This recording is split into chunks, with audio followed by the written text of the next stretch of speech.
بکس گنگ، امیدوارم تو خوب باشه. اومدیم با یه ویدیو دیگه. این ویدیو خیلی با ویدیو دیگه فرق داره، نه آموزشیه نه خفنه، خیلی فانه و این ویدیو رو از دست ندید. یه لایک قشنگ و یه سابسکرایب کنید و بزنید بریم ویدیو رو ببینید. Let's go.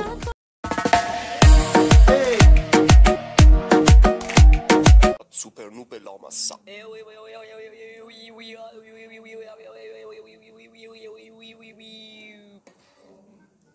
صد بار گفتم ایوای که این نوبه سگ رو قبول نکنید دیگه. بچه بیاد نقشه بکشیم. این سری میخواییم پوچنکی رو بگیریم. دفعه پیش که مثل سگ مردیم رفتیم لاغ. بازی میکنن با بازی سنگ کاغذ قیچی. مگه سنگ کاغذ قیچی بازی نمیکردن؟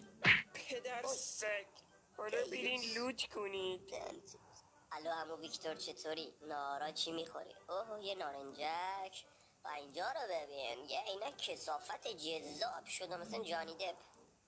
خب لوت من که تکمیله، بریم پوشنکی رو بگیریم. کجاست این نوبه سگ؟ سلام بچه ها، کثافت جذاب شدم نه؟ لوت فقط نگاه کنه، لنگاترم هوا کنه، نسکوپارم شیاف کنه، حال کنه. دافخورم خوب شده. این قسمت چیته؟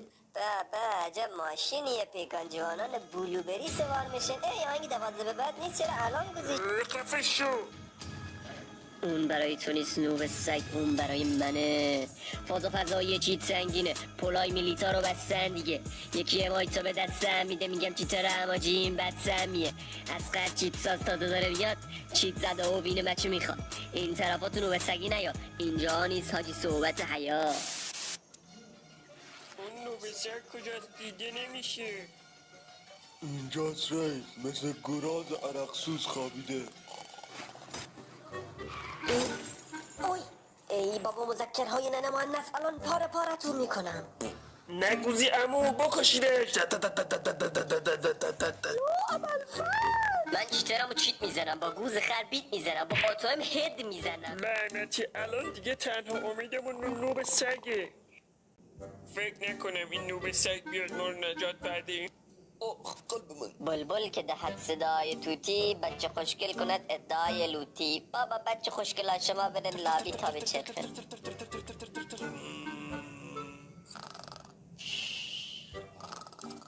اوی سرم چقدر سنگین شده. چه خبر بیچاکو جان؟ این کیه دیگه؟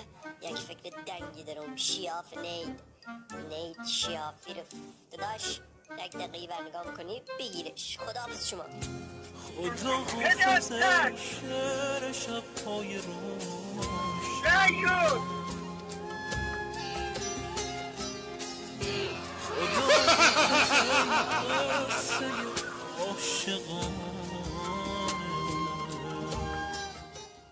خوشتون اومد چه حرکتی زد